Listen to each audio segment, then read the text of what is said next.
Hello, Global Theater. My name is Jerry Fielka. Today is August 2024. We want to thank Rob Grant and his amazing podcast. I'm probably wrong about everything. Please subscribe. It's an honor and a pleasure to be here with Colin Capers, Part Two. Where in the heck you calling in from, Colin?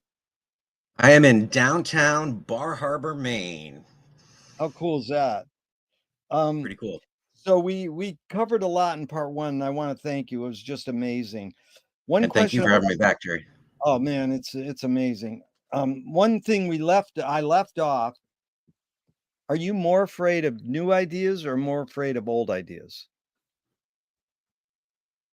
I I feel pretty confident with quickly answering old ideas. I definitely am wary of being stuck in my ways, being stuck in our ways as humans. As the older I get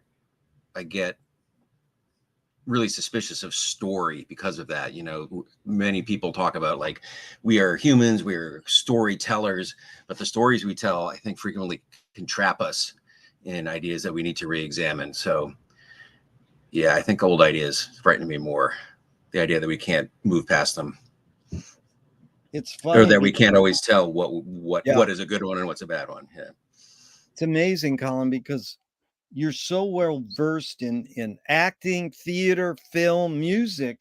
And a lot of times people go, "Are you more afraid of new ideas or old ideas?" And they go, "I'm not afraid of ideas." So they shift the emphasis. They shift the Yeah. emphasis. Well, see, it's me and you psychoanalyzing the wording on the question. So you took it old and new, but you didn't focus on fear as much as an overall thing. Like, why would you be afraid of old ideas? Because then you put ideas into suspects of stories. Because are we supposed to trust all these stories that are told over and over? Is what you're saying? Is that what you're saying? Yeah, that's what I'm saying. And I think that's one of the reasons that I'm drawn to, Finnegan's Wake, which is how we first met, is that it is this multiplicity of stories all at once. And I think that shifts this idea of like you read a story for the plot and perhaps for the moral lessons in it. And all those things, it's like Schrodinger's cat, right? You open the box, you don't know what's going to be inside. Uh, so I that's one of the reasons I really embrace that particular work, is I feel like it explodes story in a really important way. And I think a lot of the experimental filmmakers that you and I are interested in do similar things. Yeah. Well, let's go right from there. McLuhan said there's no such thing as a good or a bad movie.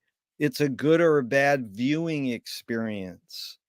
Any comment? Yeah, I would definitely agree with that.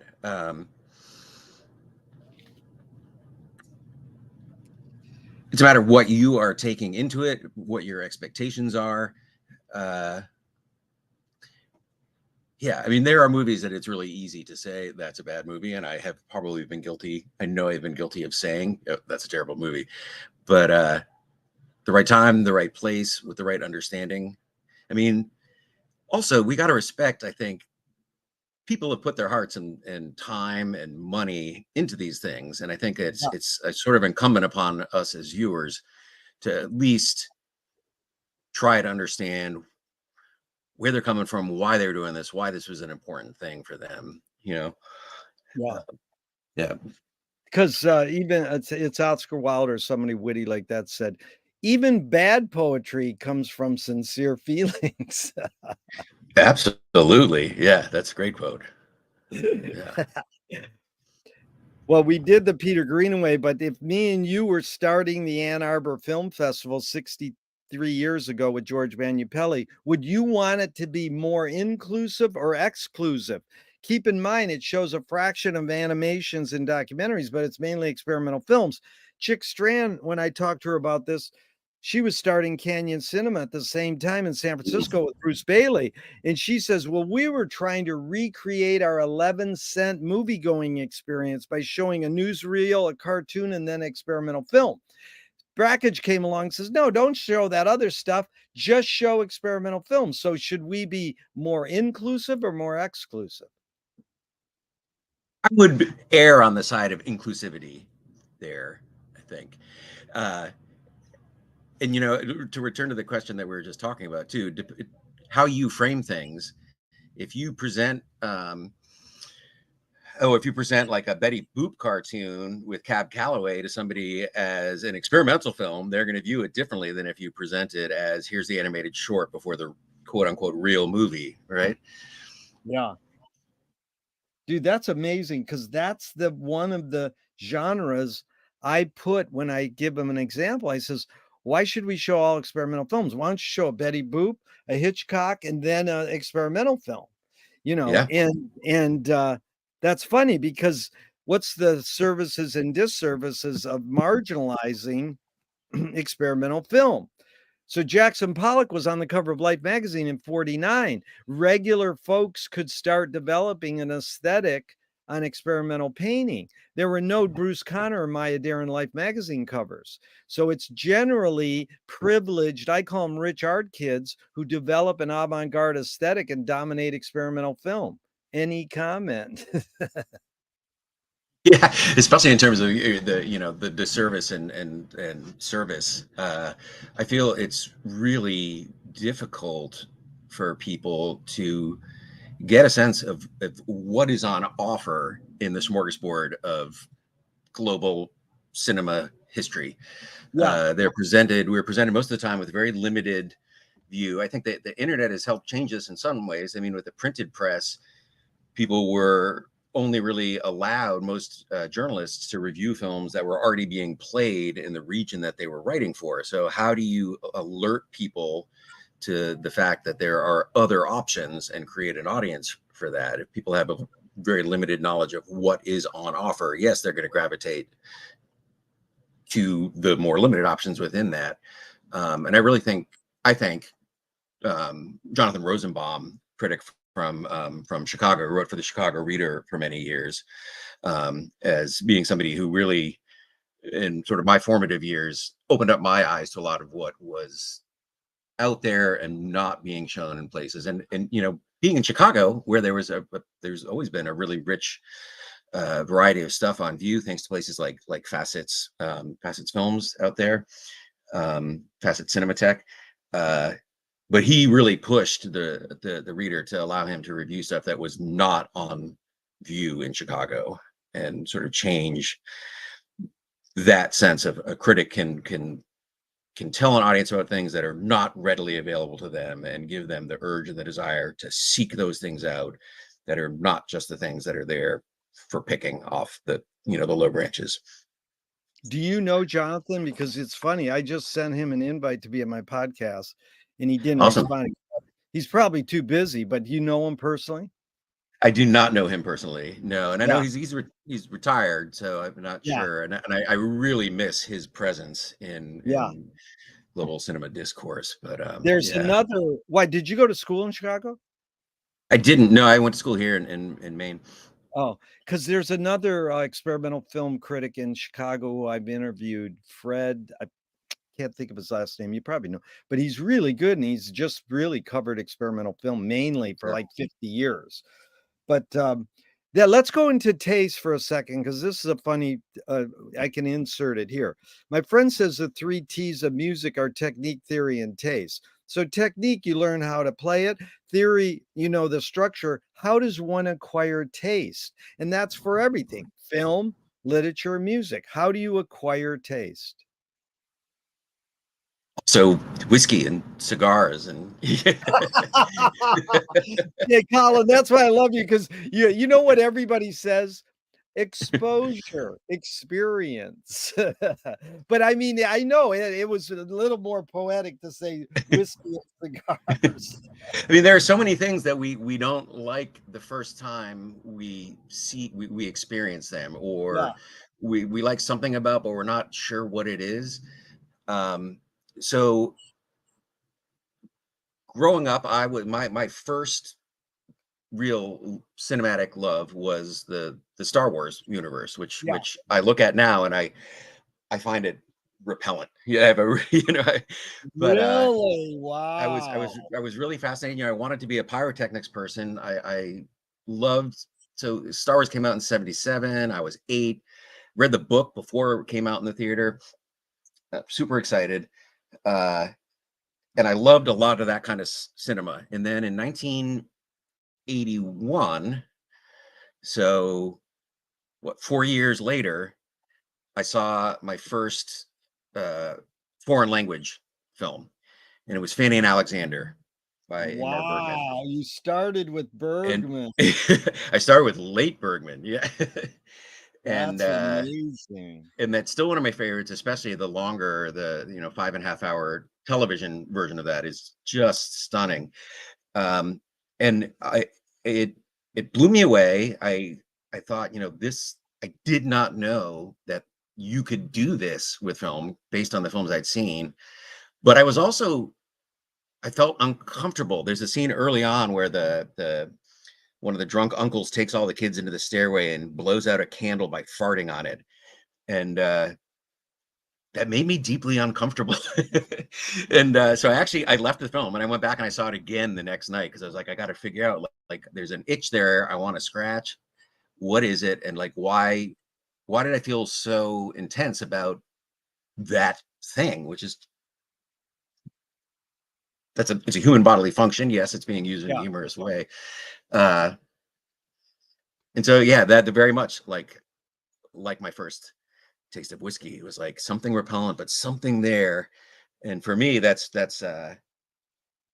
and the Grateful Dead, in terms of like the music, Grateful Dead were huge in terms of expanding my concept of like taste and what I wanted out of music. Prior to that, I went through phases where it was just like I'd be focused on one band. When I was really young, it was the Beatles and and Bob Dylan, and then things like Jay Giles and Genesis.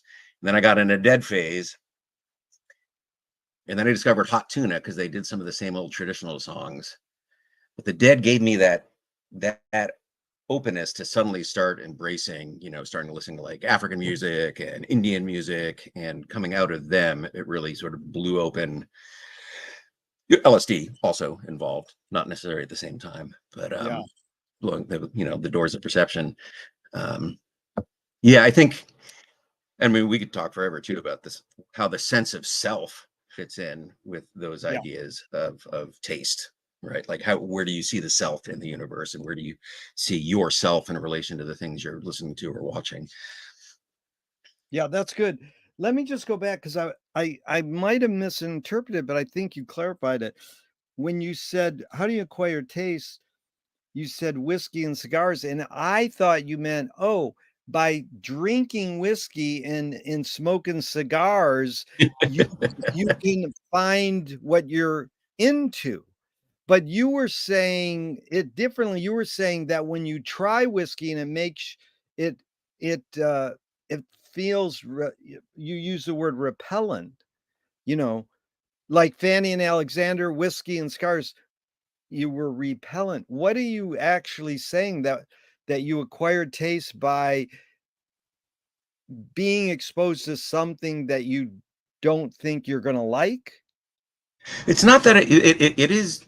It's more that second idea, the idea like the comparison with whiskey and cigars, were those things that are also taste you need to acquire, right? You So acquired taste, you yeah. need to sometimes work towards that, and there's something initially that is new and different and enticing, but there is also something that is confusing and maybe off-putting. Yeah, And for me, like the ongoing acquiring and hopefully life-lasting expansion of taste is like poking at those things that are yeah, intriguing but maybe uncomfortable. yeah. That's, what I say. I've had this formula for years. Great art great art fucks your shit up and makes you go, "I can do that." So I saw Fred Frith, great avant-garde guitarist, and he's putting knitting needles in between his guitars and just hitting things. I goes, "I can do that." And I went home and I goes, "Didn't quite work." It's good, but it was great that he inspired me, and he fucked my shit up. It was like, art's not supposed to it can comfort you and coddle you, but it also kind of flips to the McLuhan line, carefully make plans, then do the opposite.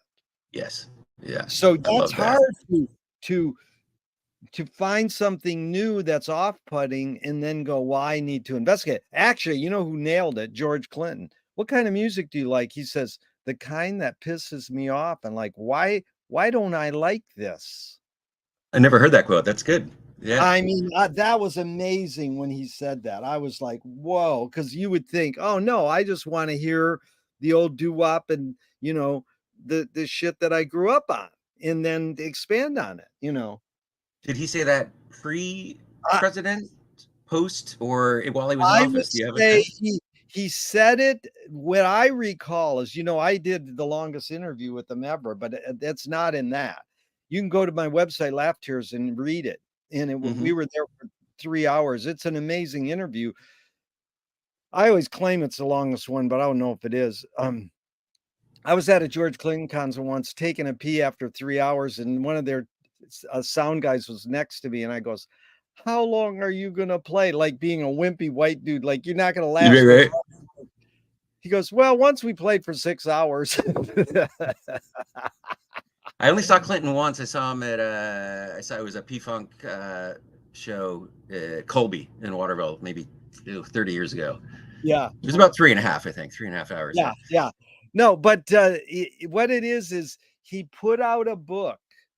Again, we could talk about, he smoked crack for 25 years and he stopped. And his doctor at age 60 said, if you stop, you're going to die.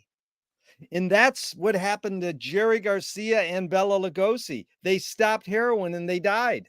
So that shocked their body, or supposedly. And so George said, fuck, I want my kids to get some of the money all the white dudes who own me get.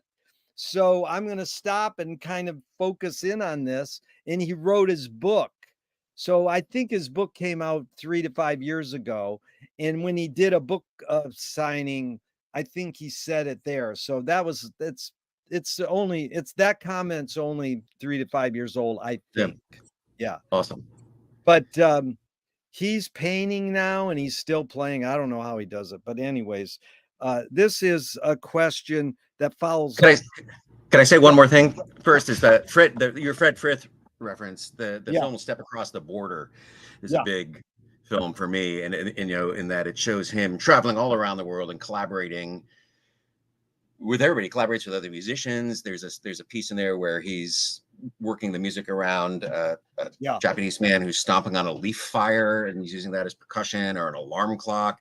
But there's a scene where he buys a bunch of bags of dried beans and he puts those on little tin cans on the strings and he's hitting them. It's like, I think it's a zither maybe that over the sink. And that's what I was picturing when you were talking about it. Like, oh, I'm going to go experiment with some stuff. And I can do that. And right, exactly.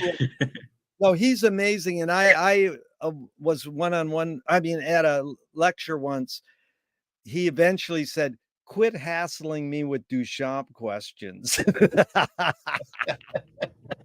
And then I emailed him about 2 years ago and he says, yeah, I'll do a podcast. And then he won't book a date. It's like Eugene Chadbourne, Mark Rebo, and him. They won't book dates, but they say yes. And it's like, Jesus, come on, just book a date. But some great.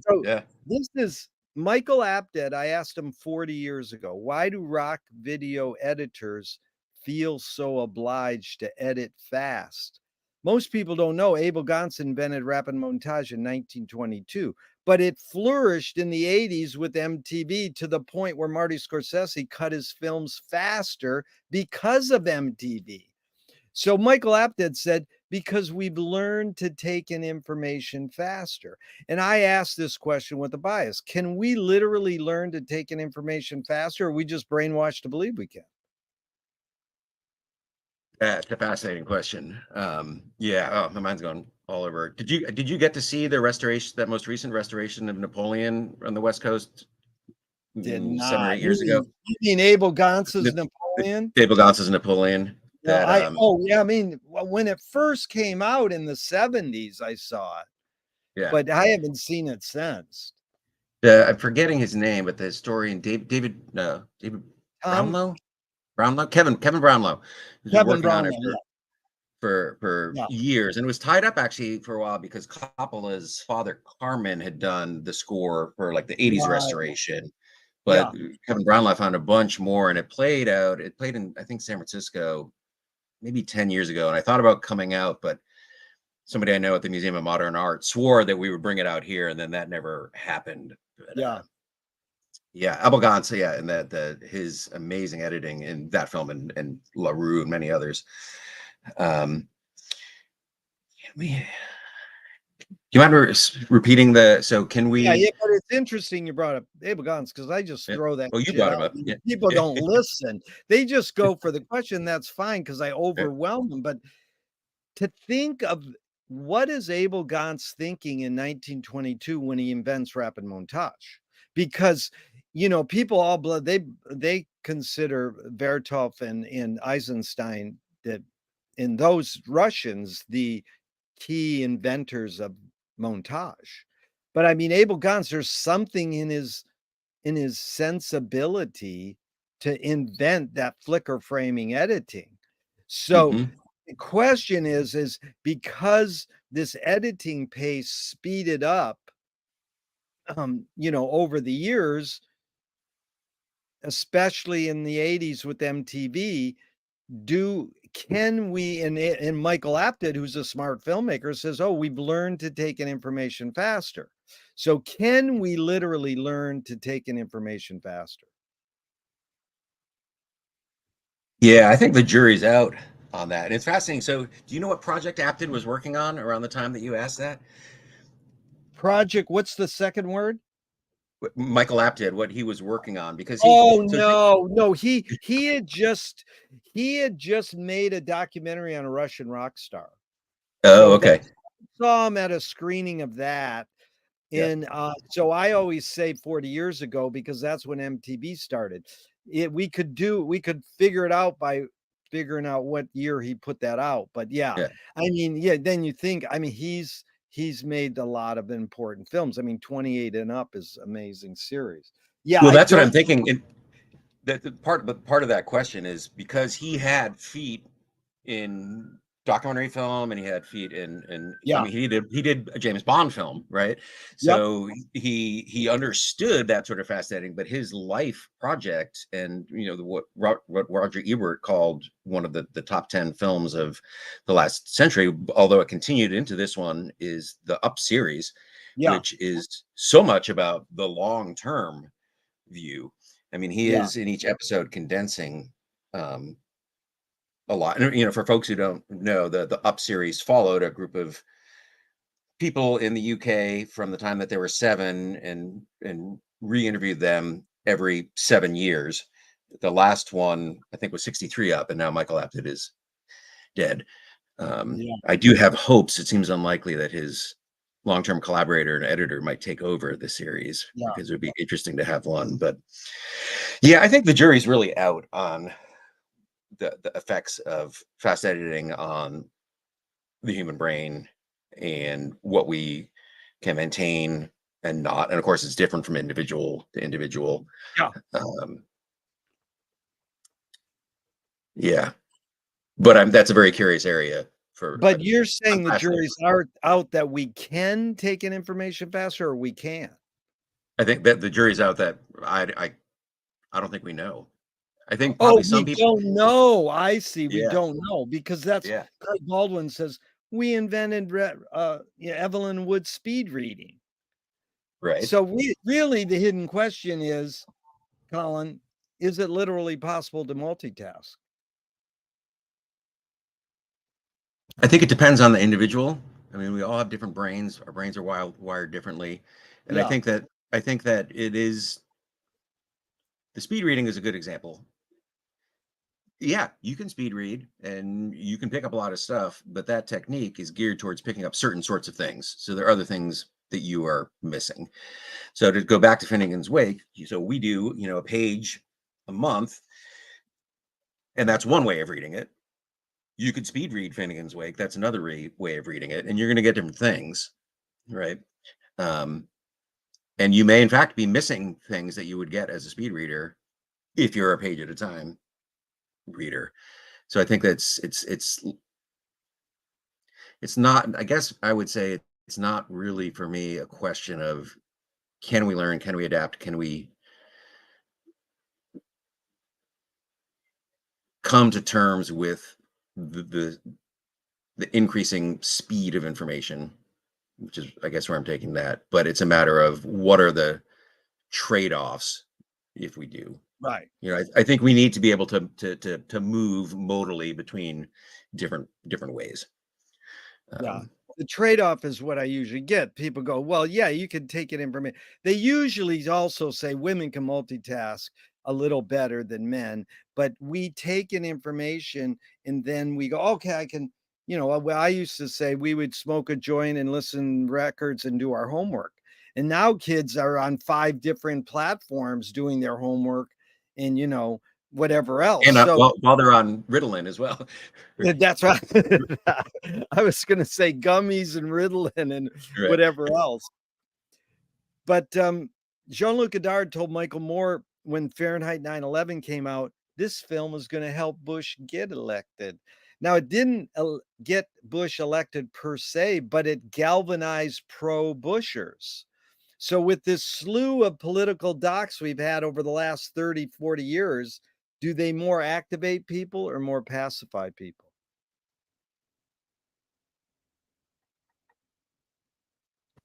I would love to hear that entire conversation between Godard and Michael Moore. Godard is one of my heroes, and Michael Moore, I don't have a tremendous amount of respect for. I think he's really didactic, and I think he does everything that he accuses people that he disagrees with of doing. I think he's kind of a bully, and I'm surprised actually to hear that Godard would have made such a clear statement to him about his opinion of what that film would achieve. But well, there's different types of activism. So does it activate people, or what's the other option that you gave me, Jerry? Pacify. It's like Yeah. I had a lecture on how Sheila and HBO squelched the revolution and PBS squelched the revolution because we could watch all these political docs on PBS and HBO and go, why you like that? And then we don't do anything. Right. You feel like My you're friend doing Sam your Green part. made Weather Underground. Weather Underground Right. got nominated for a Academy Award. But does it make people do anything? Cindy Sheehan, who protests the war in Bush's front yard, said, we're just here preaching to the choir, and there ain't even a choir. So, it's really, do they just reinforce? I mean, it's the same question I ask about. That was the week that was, which we started with, then LeShow, and then Harry Smith, and then, not Harry Smith, uh, the bass player for, Spinal Tap, his show, LeShow. It's fake Oh, news. yeah. It's called fake news. But now you can't call it fake news. It's called Is that comedy Harry news. Shearer? Is he the bass player? Harry Shearer, sorry, Yeah. Harry Shearer, yeah. And then you go to Jon Stewart, and then you go to Colbert, and all of them are satire news in a way, but same question with them. Is Colbert more activating people or more pacifying them? My feeling is more pacifying. Yeah. But I think it also sort of depends on how you define political. I think most docs coming out in the US from US filmmakers they're very much, they're telling you what to think, and you get some, URLs at the end on how to act, and you're asked to forward the film to everybody you know. Yeah. But there are films like, are you familiar with the sensory ethnography lab that comes out of Harvard? Oh, yeah. Yeah. Yes, indeed. So like a film like Leviathan, is that a political film or not? I mean, it's showing Yeah. Obviously, there's editing that's involved, but they just put these GoPros on people on the fishing boats in Gloucester, and then they took this footage and they put it together, and it is giving you some insight into the people that are leading this life. Yeah. That I think could be more activating Yeah. than That's a really something. good point, because that's a real important film movement. I'm close to it.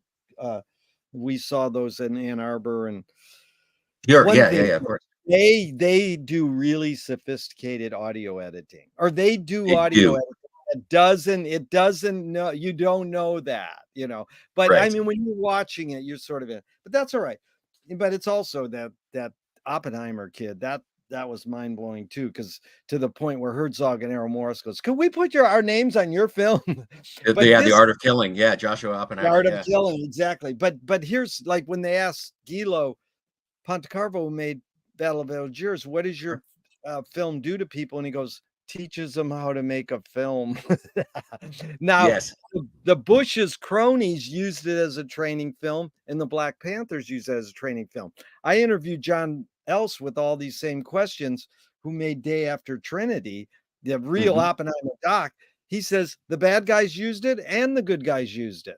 So that was sort of proof. It's like right in the middle. It's sort of like Crumb, the ultimate doc. It's like, it doesn't tell you to love Crumb or hate him. You decide. We're just going to show you this, but just by picking the topic, you have a bias. Yeah, there's Yes. your Yeah, bias, right? You can't, because absolutely. Frederick Wiseman, your guy, man. We treat him as the Godhead. Freddie, my friend called him Freddie Wiseman. He's the Godhead. Like, and he will call himself. I couldn't ask him all my questions, because he just answered. He doesn't want to talk about his films, and Yeah. he answered them in 5 minutes in the lobby at USC. But basically, he says, "I'm reality fiction." So it is like Great. That's a agenda. great term. Yeah. Yeah, and it is agenda ridden. What you said, agenda, is amazing. But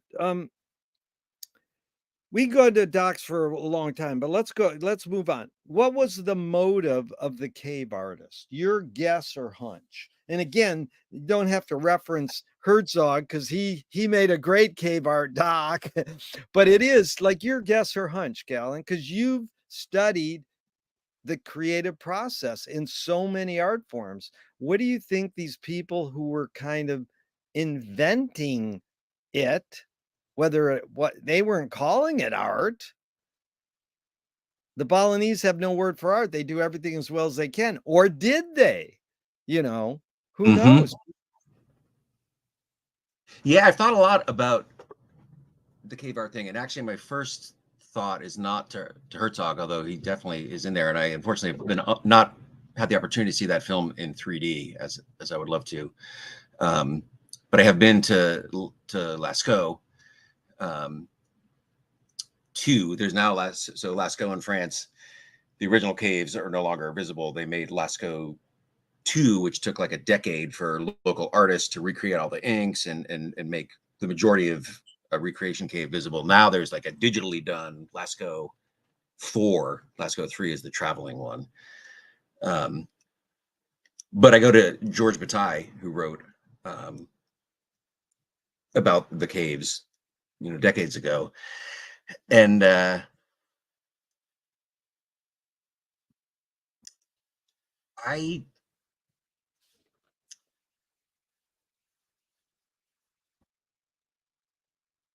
it's another question for me. The jury is out on. I can imagine all sorts of things about Yeah. what was happening in their minds, what was happening in their reality, what would make them do that. But I don't feel any nearer to any sort of feeling of certainty about what that might have been. Yeah. Was it a creative act? Was it a documentary act? Is there a difference between the two?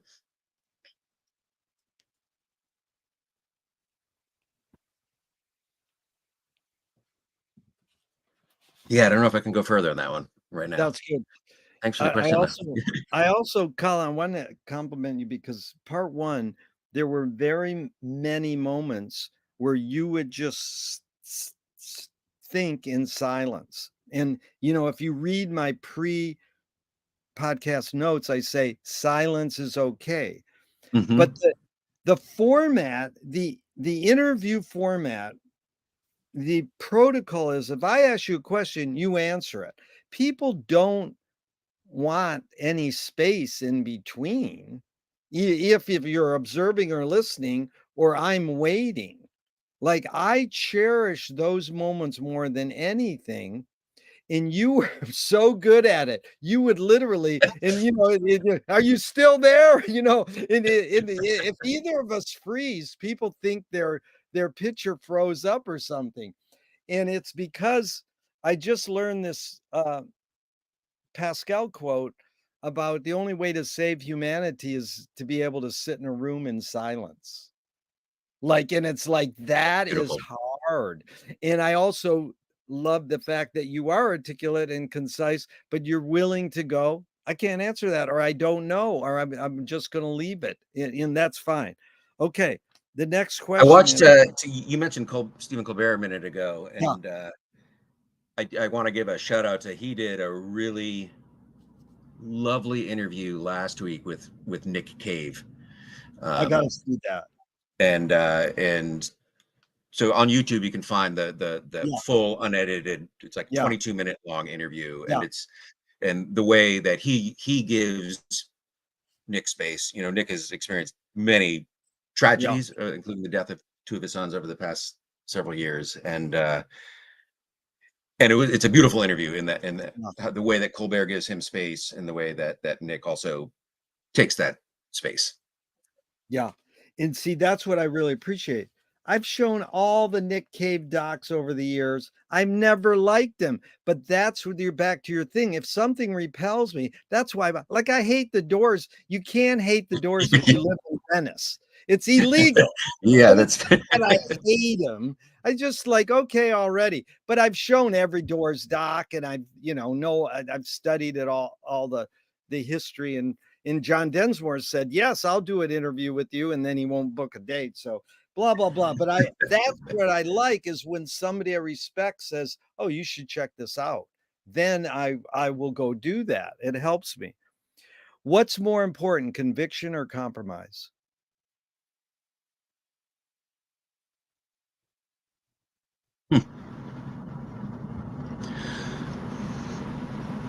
my gut reaction is a balance between Yeah. the two, which I think is frequently my my go-to answer. So I don't know if that gets boring, but yeah, I my initial gut was compromise is more important, but I think it's really a balance between the two. Um, Well, that's Colin. That's again, same first thought, best thought, same compromise. If you would have said compromise right off the top, I would go, there's no right or wrong answers to any of these questions, but that one you got right. That's what I want to hear. I want to hear uh-huh. people say compromise. It's my oldest question in 40 years. And Mm. my favorite answer ever was a welfare lawyer. He wasn't for people on warfare. He was a lawyer on welfare.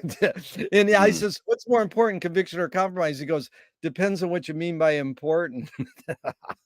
So again, shifted the whole emphasis. But we're born convicted, right? We come out of the womb, everybody's convicted. But it is the binary, these two choice questions are stupid, because here's the next one, how I shifted. And I'll ask it how it shifted to, and then I'll tell you what it came from. With your accomplishments, how do you rate these three things in general? Luck, skill, and ambition. What played the biggest role, second and third? I think, put them in that order: luck Luck, top, skill, and then ambition. and then Yeah, ambition. Yeah, good. ambition is never been high on my skill set or to-do list. Yeah, Uh, I value what skills I have, and I think I'm always learning what skills I may have that I didn't realize, or what skills I thought might be more than I had. But luck, and I really, but it's like, I don't know, cultivated luck. Yeah. I think I might have mentioned, I think last time we talked, I actually might have mentioned Douglas Adams, and how when I Yes. first came across his books and I read his bio, and it was like he's worked as like a chicken shed cleaner and a Yeah. this and a that. And that idea of being open to whatever at any time might come across your path and think, well, okay, that's unexpected. Is that interesting? Can I learn things from that? Like, I don't know anybody that's ever done that. Like, Yeah. I don't know anybody who's been a Christmas tree salesperson before. So I'm gonna go to New York and spend a month selling Christmas trees. It's an amazing experience, right? You mean literally you did that, or he did that? I have done that. Yeah, I did that 3 Oh, years in a that row. I is was cool. night watchman, and then supposedly the promotion was once you've done night watch for a year, you can do the day thing. But then the third year, I preferred night watch. Night watch is great, just watching people in the city for a 12-hour overnight shift. It's amazing. And so, yeah, I guess that's what I mean by cultivated luck. Yeah.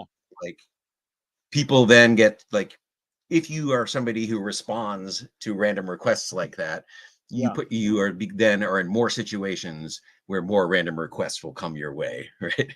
Yeah. I love it because it reminded me. My wife was a worm farmer in Northern California as a Nice. kid growing up. I mean, not very long, but it's just so funny. Worm farming.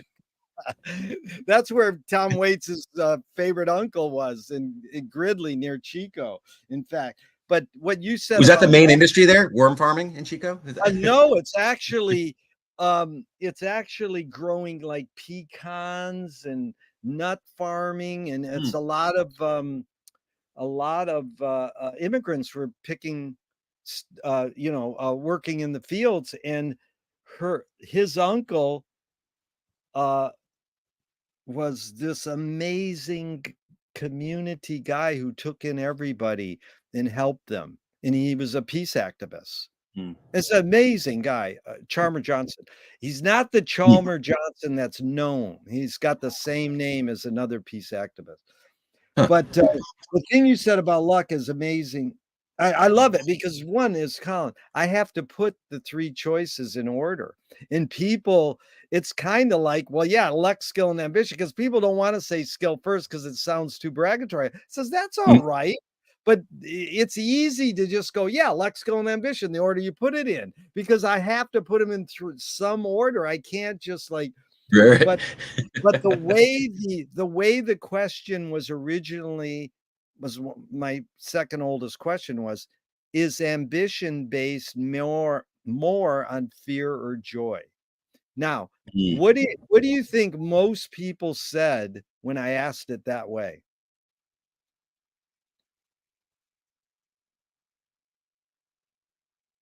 Joy? I'm guessing most people said joy. No, Weird. most people said Most fear. people said fear. It was like, so Interesting. what if it's based more on, because they're like scared. I've got to work hard because I'm scared. But most people would say it was based on fear. My brother said, he says it used to be based on fear. Now it's based on joy. As you get older, you learn. But then I read Friedkin's book or an interview with William Friedkin, and he said in Hollywood, skill and luck have nothing to do with it. It's all ambition. So that was fun because I give people those three things, your accomplishments. How do you rate luck, skill, and ambition? I've had people go, none of those. Mine is purpose, persistence, destiny, necessity. There's so many others you could say, but for some reason I picked the three that Friedkin mentioned to get over on changing that. Interesting. I mean, for me, that answer to the fear or joy would be fear.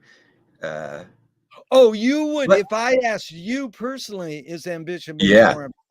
You would yeah. say fear. But I was guessing most people would say joy. But you know what I was not taking into consideration was the sort of people that you ask on the show.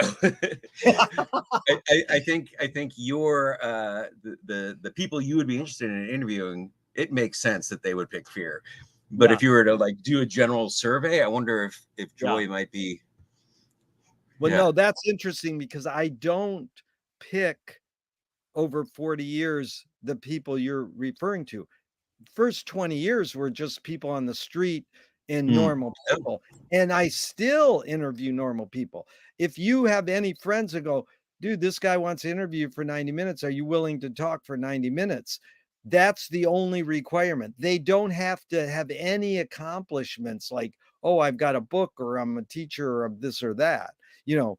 And that's the problem, is that since COVID hit, and now that I can get practically anybody's email, that I go for people I really want to interview. Like Rebecca Solnit, I've been trying to get her for 20 years, Yeah.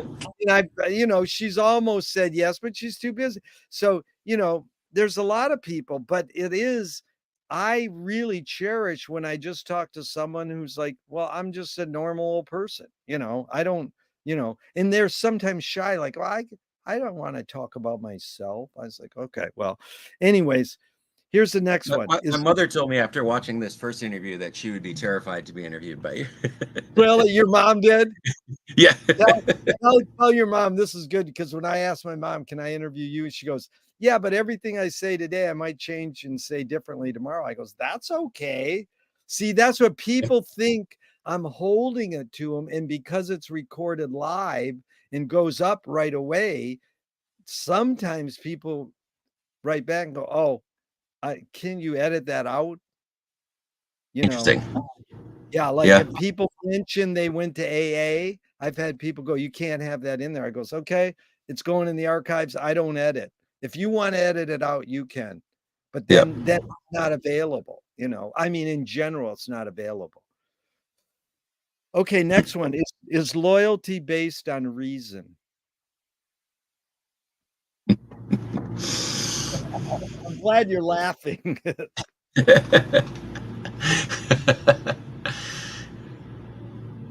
Yeah, those are both words that are like, what do I do with that word?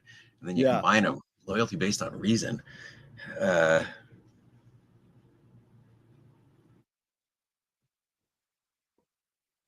can be, Yeah. but it doesn't. Not always. Yeah. T.S. Eliot said poetry is outing your inner dialogue. What language is your inner dialogue in? Well, we were talking about this last week at the Finnegan's Wake Society meeting when had that special session on Beckett. Yeah. Like is your internal dialogue language or not, right? And so, and then how do you define language, right? Yeah. I have many different internal dialogues that change based on the context. I have my like rehearsal voice if I'm thinking about a conversation I might have with somebody. That's my understanding of how my voice sounds. I have,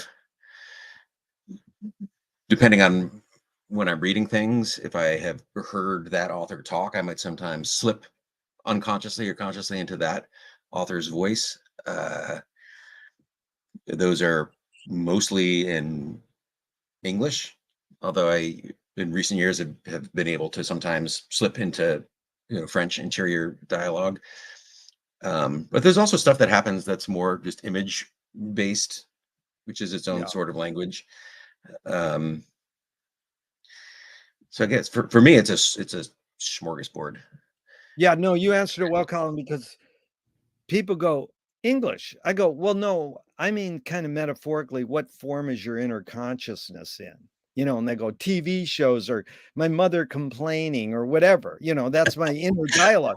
But I love you saying rehearsal voice, because that is an amazing thing that I think I really practice a lot. You kind of review, how are you going to talk in doing public speaking things. I like, okay, am I going to do this? And then do I have to prep? Because I always have to have notes in front of me. And then, they're just like prompts. It's sort of like my wife would do in between song patter, and she would rehearse it almost more than the song. And then she would get up there and not do anything she rehearsed. And I said, that's a example of what you were talking about, cultivated luck. Gary Player, the golfer, said, the more you practice, the luckier you get. Yeah, I like that. I don't know him, but yeah, I like that. But that is amazing because you rehearsal voice, and then you're like, you built up like a confidence. It's not Hmm. necessarily going to say that or do that. Although I think of it less as confidence and more as like trying to be accurate, Yeah. you Okay. know, which I guess there's probably confidence is tied in with that, like not Yeah. wanting to be wrong. Yeah. Um, the between song patter you're talking about makes me think of another one of my heroes, Robin Hitchcock, and Oh, yeah. he tells gloriously improvisational um, Yeah. yarns, stories, Yeah. reveries in between his songs. The first time I saw him was pre-internet, and so I didn't know, and that was such a huge surprise. Now you can go on Internet Archive and you can listen to Yeah. decades worth of these stories, and they're fantastic. Um, but I do wonder sometimes, like, does he rehearse those? Yeah. Uh, Well, it's like back to storytelling. He's said them so many times that he's probably not literally rehearsing them, but unconsciously, that's what's happening. He loves Captain Beefheart too. That's why I always oh, like he does, yeah, yeah. He does a great. When he did a lot of COVID shows.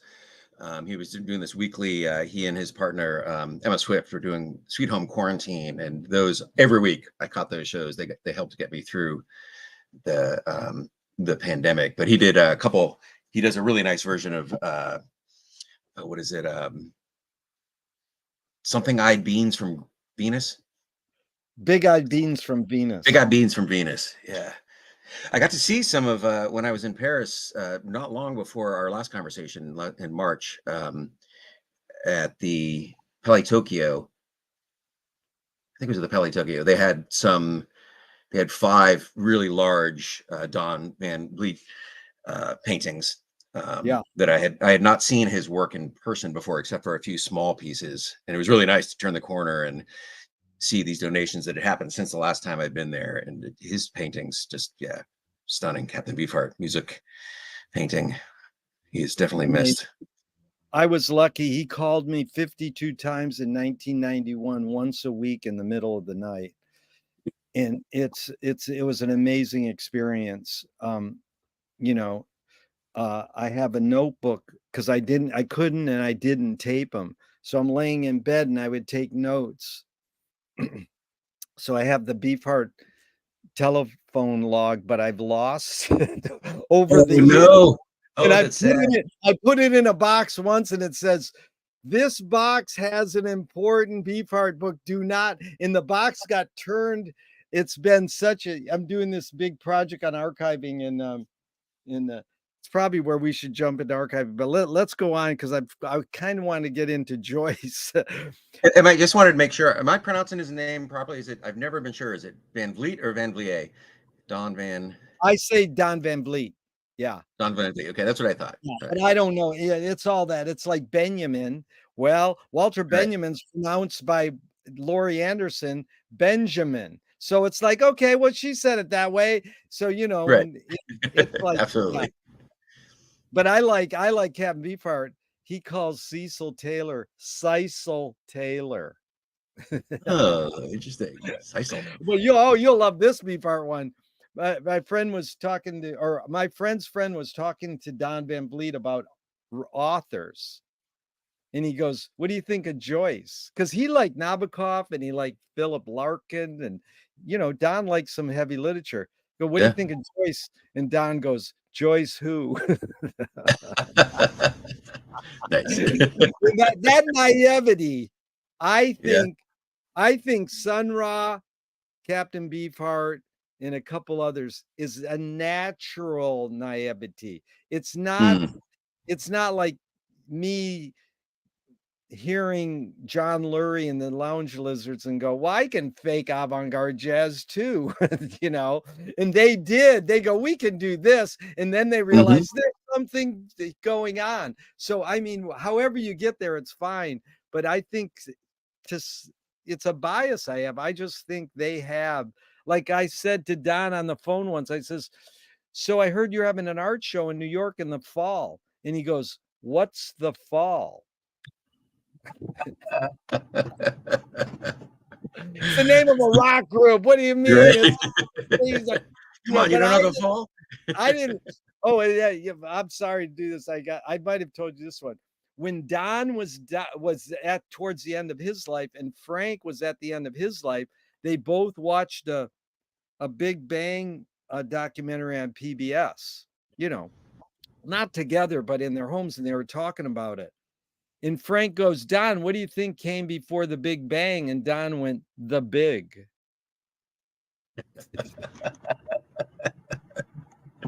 That's a good answer. So here's two of my film heroes, their mantra. George Manupelli, ignore yourself. Jonas Mika says there is no self-expression. And Cecil Taylor says, I'm just a vehicle and this stuff just comes through me. Is art making more self-expression or more you're a vehicle for whatever technologies, cultures, and environments are dominant?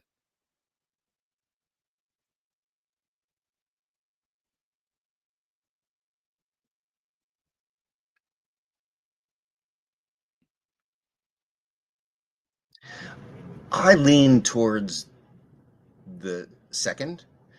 Yeah. I think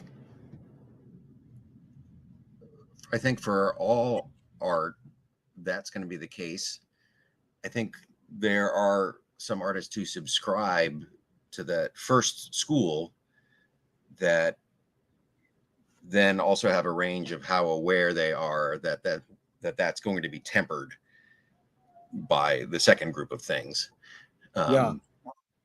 So you may think your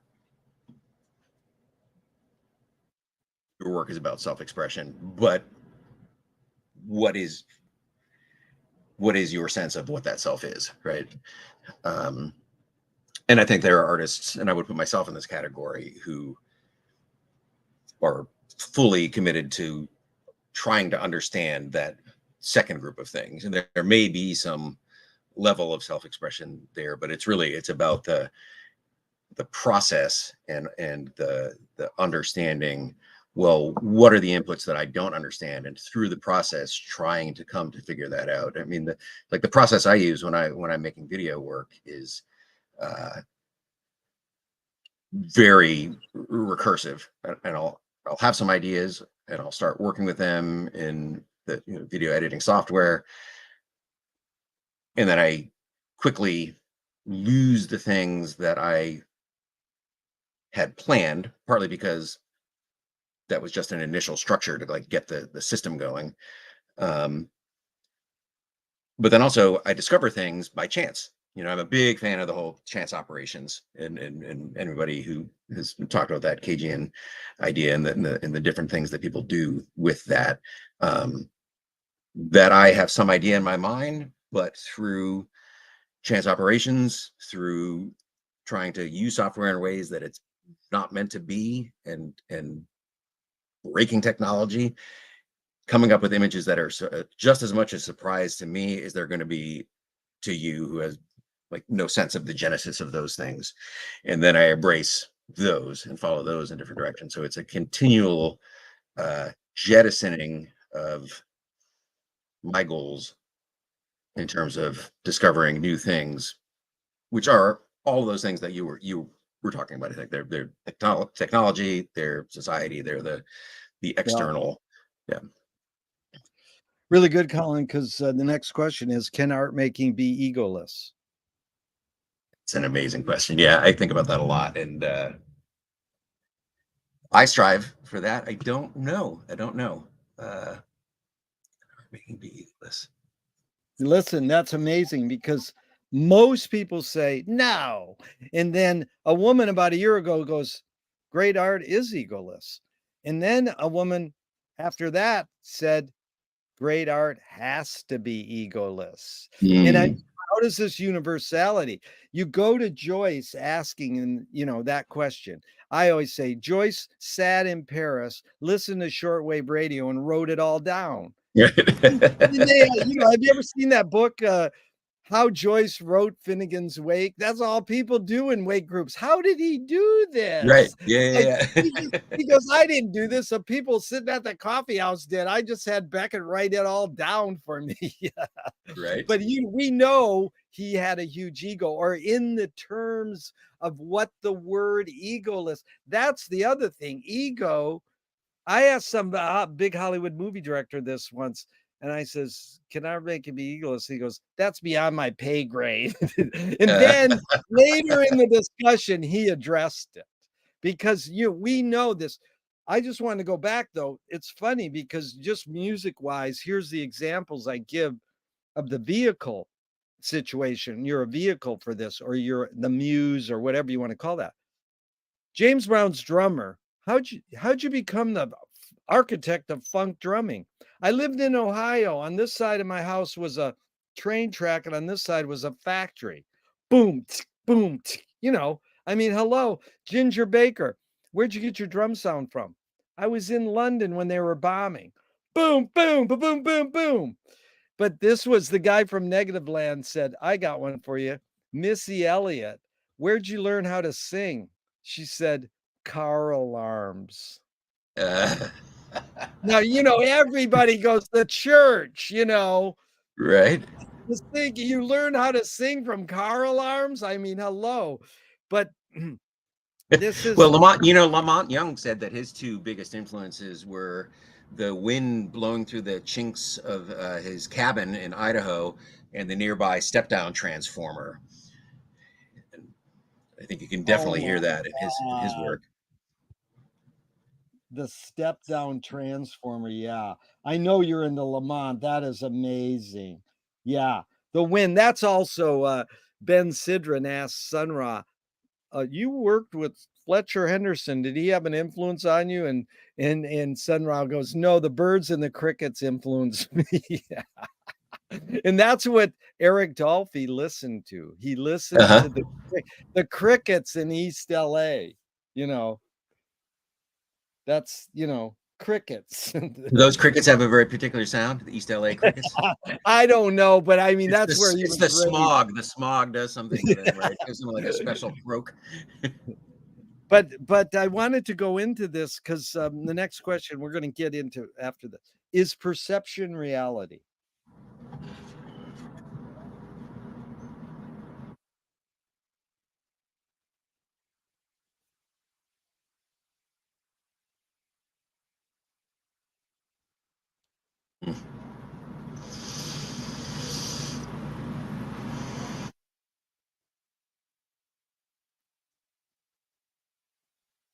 Well, it's at least half.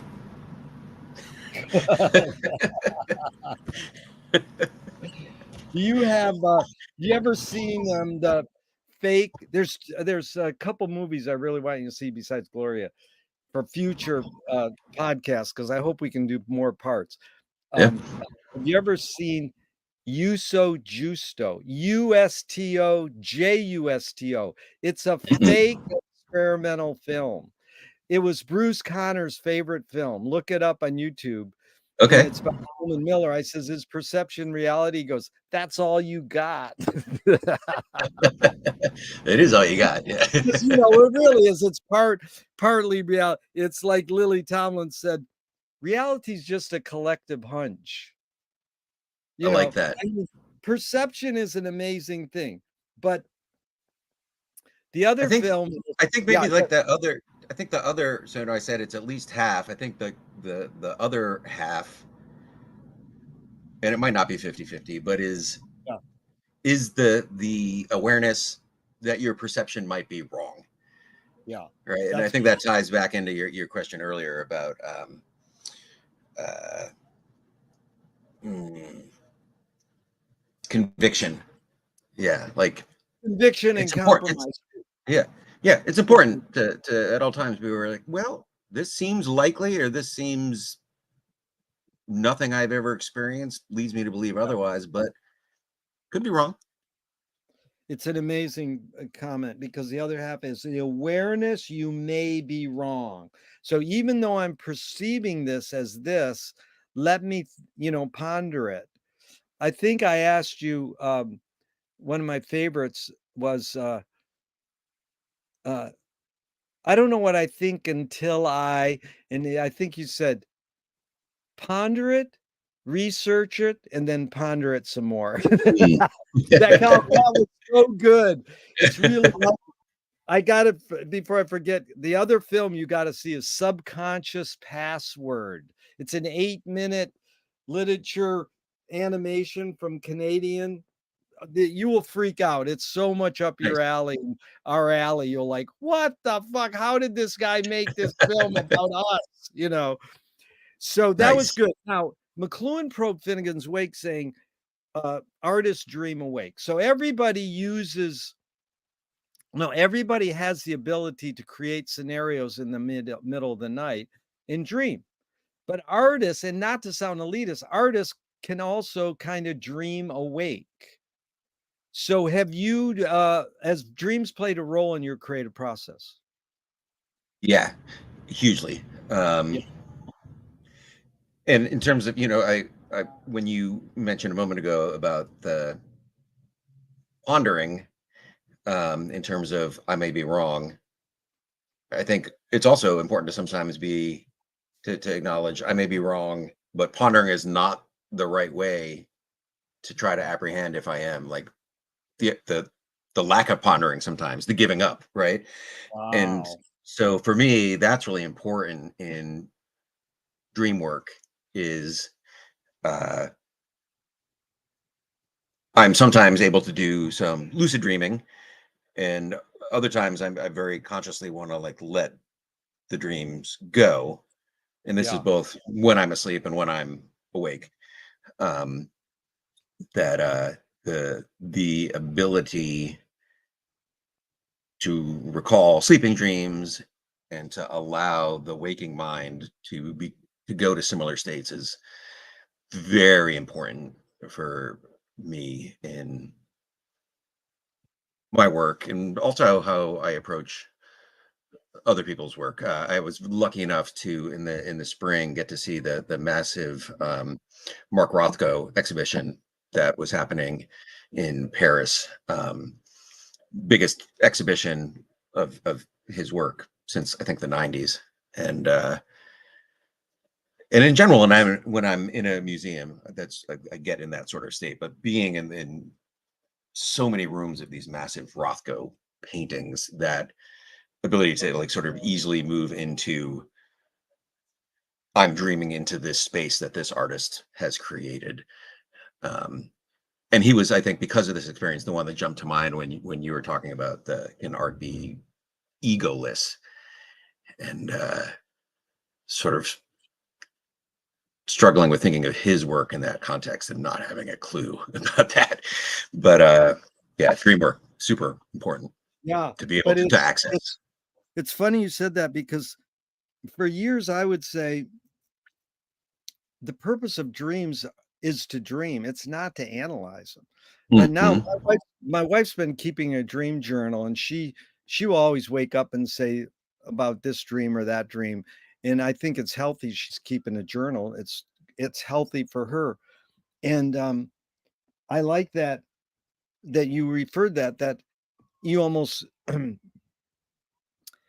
continue that thought that, yeah, it's important to think or ponder a dream, but it's also important to just have a dream and then let it go, you know. And then the American Indians thing I say about Finnegan's Wake is always amazing, that American Indians, indigenous natives would go from tent to tent and they go, "What'd you dream last night, Colin?" You go, "Well, I was in this blah blah blah." And I goes, "Well, what color was it? Blah blah blah." And so I became the co-creator of your dream by what questions I asked you. And that's what we are with Finnegan's Wake. We're the co-creators of Finnegan's Wake because it isn't a description of a dream. When you're reading it aloud with a group of people, it is a dream. Absolutely. Yeah. Yeah. So Yeah, it's a that's shared dream, and we're each asking the questions exactly as you said. Yes. yeah. Yeah. Yeah, and that's back to Harry Smith saying the purpose of cinema is to put you to sleep. And then the follow-up is Yoko saying you can dream a dream alone and it's a dream, but if you dream a dream with other people, it's reality. So when we go into a movie theater and we're all watching a film, we are all believing that same dream, you Yeah. know. I mean, pretty much. But now And, we and get into David Lynch stating, his the reason he creates cinema is I like to dream in the dark, he says. that's good. I Yeah. didn't know And that. Yeah. I love to join him, yeah, in his dreams, terrifying as they may be. In the dark. That's good. Yeah. Okay, so now into Joyce. You're it's right. Your uncle read you Ulysses over the phone when you were 10 years old. Yeah. You had the books in your house. You told us in part one about the first was Exiles that you read. You didn't get it. Tell us your history with Finnegan's Wake and Ulysses if you want. Did you then eventually read Ulysses because of assignments and then read Finnegan's Wake because of assignments, or you did them on your own? The only Joyce I was ever assigned in school was Dubliners in high school, and I did not read it. I did. Wow. That was one of the. I had a really engaged, good first and fourth year in high school, and a really messy second and third year. And so it wasn't like I singled out Joyce not to read. I just wasn't anything that I was told I should read. I wasn't. Yeah. So in fact, so the next thing was Ulysses, and I read the Gabler edition. Um, that was newish at the time. This was '87, and I think that came out in the trade paperback came out in '86. Even though I think the scholarly edition came out a year or two before. And I didn't have any apparatus at that point. I didn't have any of the internet wasn't around, but I didn't even know that there were, um, like the accompanying notes or Stuart Gilbert's text. Right. So I made the way through the book, uh, and found a lot of it just instantly gratifying. Found a lot of it pretty confusing, but found it immediate and human enough that I loved it. Wow. Yeah. And then, And you're about what age then? so let's see, that would have been, I was 17, 18. Wow, that's pretty good. And then I bought Finnegan's Wake, and for many years sort of dipped in and out of that a lot. And I guess around that same time, within a 4-year period, I also read Dubliners multiple times, and strangely came to sort of Portrait of the Artist almost last. um, Wow. uh, yeah, and I really loved Finnegan's Wake as a book that that you can dip in and out of, and I would read large sections, but I would also use it. I made lots of mixed cassette tapes in those days, and I would always title them with phrases from Finnegan's Wake. I just flip through and find like groups of words that were really lovely and encapsulated sort of what my goal was in making this tape for this person, right? And so I adored the book without making any attempt for many years to understand any of the structure Yeah. behind it. And then I was lucky enough to, so I worked at a group home for neurologically impaired folks, mostly autistic people, for 4 years after I graduated high school. And then I went to college. And my first year, this woman, Allison Armstrong, was a visiting faculty member. And she wrote a book called The Joyce of Cooking. Are you familiar with that, Jerry? I've seen that, The Joys of Yeah, Cooking. Go ahead, yeah. yeah, it's a great book.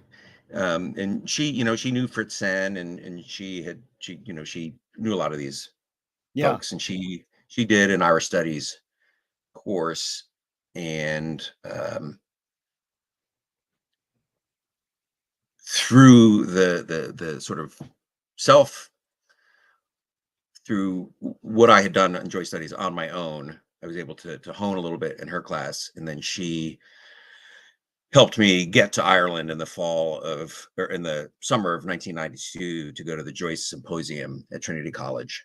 So I was there for Bloomsday. It was Trinity's 400th anniversary. Is an amazing time to be there, and that was when like, I really, in earnest, started to get really serious. Was that going to these sessions, meeting some of these scholars. I got to meet Fritz Sen. They were doing a really interesting project then that from his group in Zurich that was a it was the first I'm spacing out on the word the first hypertext version of Finnegan's Wake, Yeah. which you had to go to like a little side room at Trinity, and it was like on a CD-ROM, I think, at that point that you could experiment with it. And it's been amazing over the years to see how, with all the technological changes, that initial idea of a hypertext wake is still just massively growing. Yeah. Um, so I was Yeah, really lucky. So I to go back to luck, I was very exactly, lucky because because why hasn't anyone taken the 10 minutes of Joyce reading The Wake and have them read the whole thing? That's it's a no-brainer. Why isn't fascinating. that Yeah. been done? I'm sure it's a but there's a lot of things there. At at what point are you reading it aloud with other people? From 92 on? Or when did you start going to Finnegan's Wake reading clubs? I moved to New York from Bar Harbor in 1999. Uh, and I was in New York City for 2 years, and that was when I started going to the Finnegan's Wake Society meetings back in the when they were in the At Murray's house or at the bookstore? before that. I was at the bookstore, Gotham Book Mart, Wise Man Fish here, at the original location when it was in the Diamond District before they moved. It was in the upstairs room full of all those amazing Edward Gorey um, So you spent originals. 2 years at Gotham reading The Wake with the group. Yeah. Was Bob Dobbs in that group? I don't remember. I was I was like 30 at that point, and I didn't know a lot of these people, and I was still kind of in awe of like being Right. able to But then be in that over group. the years, did you get back into it by joining the Zoom New York, or have you been in various, Finnegan's Wake reading groups for all these years? No, I hadn't been for a long time. I teach at a college in Bar Harbor here called the College of the Atlantic, and one of the courses that I started doing about 10 years in is called Proust, Joyce, and Beckett: The Limits of Language. And so we would do sections of the wake. So I was reading it with students, and I took a class at, I think, Boston College. I forget the name of the guy that was teaching the class down there. But no, in fact, it was reading about your group finishing the wake that inspired me to look in on what the New York group was doing. And it hadn't really occurred to me that with the advent of COVID, that group might have moved online, and Wow, it was the that is group, so cool. I always That wanted to connect back up, and then this, yeah. that's So, so cool. so thank 'Cause, you. I really want you to consider joining the Venice Wake group, which first Tuesday of every month, and then the Austin, Texas group, which is usually 2 Thursdays, Okay. during the month. But, College of Atlantic, is that where, Amy Goodman went to school? Yeah, she wasn't there for all 4 years, but yeah, she's an alum of College Atlantic. Yeah, yeah. Also, That's Nell cool. Newman. Who? Nell Newman, Paul Newman's daughter, the Newman Organics. Oh, Yeah. cool. So, very cool. So let's go into the wake. Let's just start off with a crazy question. You've studied this a long time, Joyce, very knowledgeable. It's not a it's a stupid question, but how much percentage do you get the wake and how much percentage does Joyce get the wake? Just off the top of your head. It's a stupid question, but just Well, in terms of how much I get it, it's definitely one of those. It's a situation where the more I know, the more I'm aware of what I don't know, right? So trying to put a percentage on that is it's a moving target. Uh, I would hesitate to say even any more than 10%. I don't know. 10%. Come on. Colin, okay, well, how much did Joyce get it? I don't think we will ever know. I'm not sure we're capable of But your knowing. guess, your hunch, Yeah. what would you say, knowing the wake as well as you do, how much percentage do you think he got?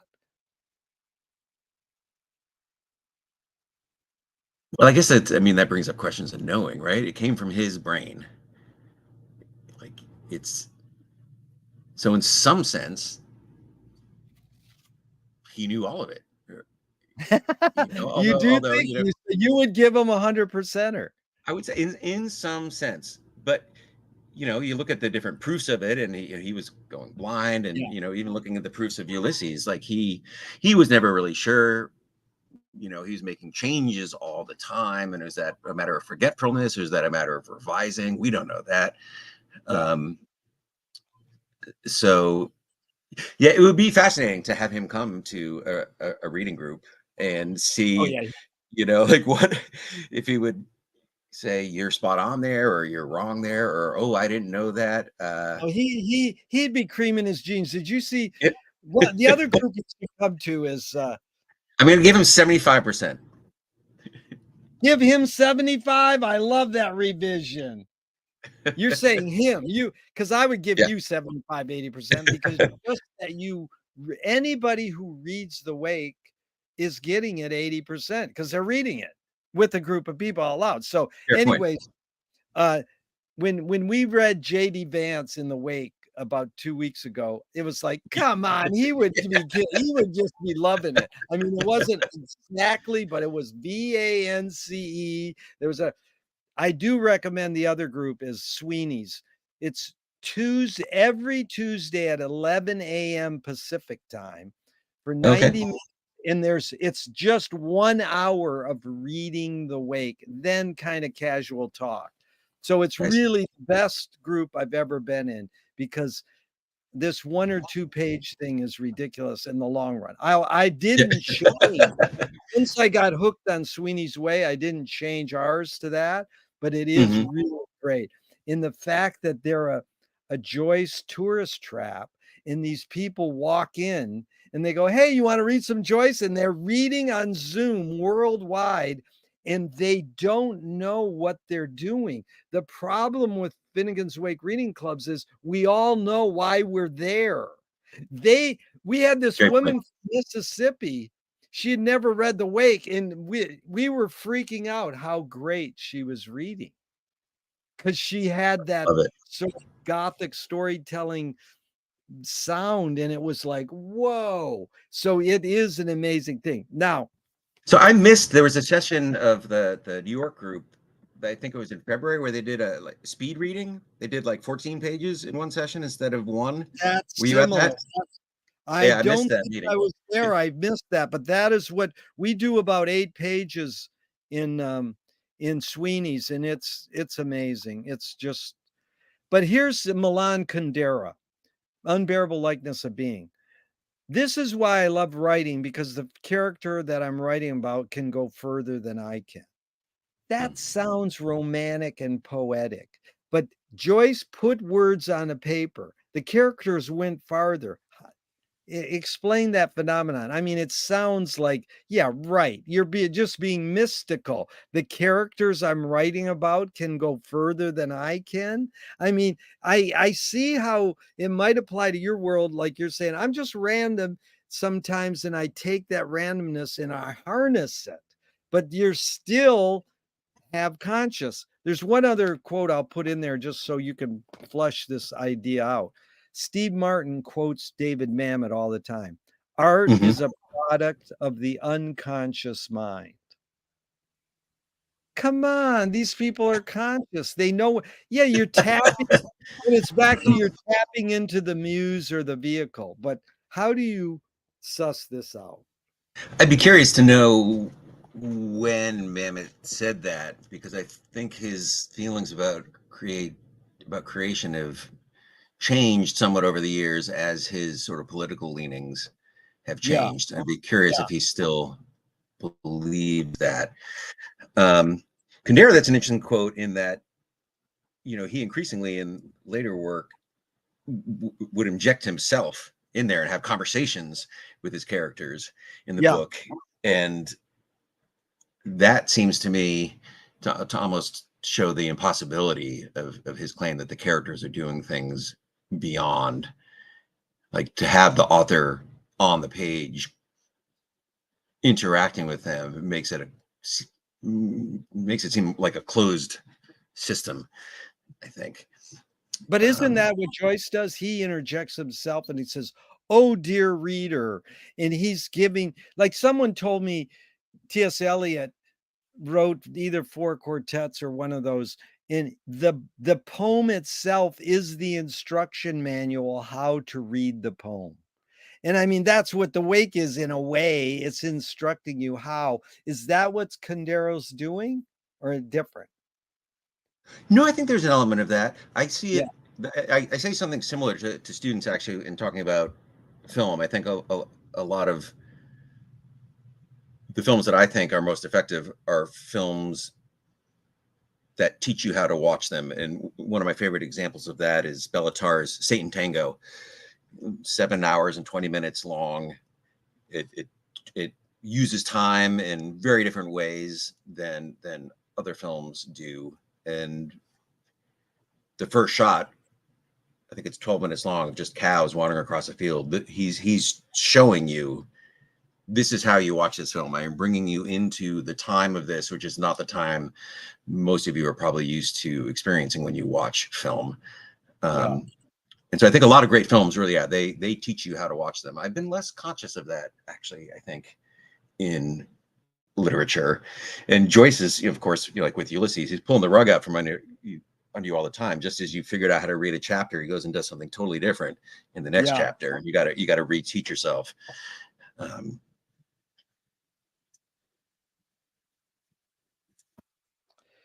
Yeah, it's heavy because Dante prayed to the muse to aid him, so it's like, oh, I'm aware of this. But like, no, you're doing it. So you're said, I know I'm a vehicle and it's just coming through me. It sounds, I like how Canero says that, but I still love to challenge him. So then we go and right then, to go ahead. well, there's the Beckett quote from the our examination around and Yeah, examination for the working process. I'm mangling that title, but yeah, so his essay where he talks about Finnegan's Wake, it isn't about something. It is the yeah. thing itself, right? That's a really good example. So I asked for 90 and it's 90. Can you go more now or you got to get going? I actually need to be going. I can't go much Okay. more tonight. I apologize. No, don't apologize, dude. All I ask is I hope you'll do a part 3 with me. I would be happy to. I would So love to. I enjoy these. we'll schedule it down the line because there's so much more we can go into. Colin, what a pleasure and an honor. You are such, I mean, we are like And for me as well. so we're like got this you see that picture of these people who died recently? Their heads were connected, you know. I didn't see it. Oh my God, there were two women. They Mhm. called conjured, and they lived. They never had them separated. And at times, these things you are saying at these meetings, I'm like, wow, that's what I want to say. I, you know, And I Means a have lot to one me. other thing, I wanna send you my feature film, oh, wait, no, you can Please, watch it please on do. Yeah. YouTube. It's on YouTube, it's called The Brother Side of the Wake. It's a takeoff, you'll love this.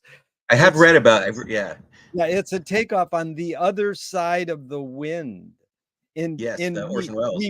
we remade a film before it came out, because The Other Side of the Wind was coming out for years. A book was written about it. I goes, "Well, let's remake it before it comes out." That'll be a first in cinema history. Yeah. So you beat Bogdanovich to the punch there. Yeah, but the 1-minute trailer is way better than the 90 minutes, but if you get through any of it, I'd love to get your feedback. That sounds good. I love to talk about it. Okay, Colin, thank you so much again. I'm gonna hit the end broadcast button now, but Thanks, Jerry. I hope this never ends and it goes on forever and ever. Good to me. All right. Take care, brother. Thank you. Bye.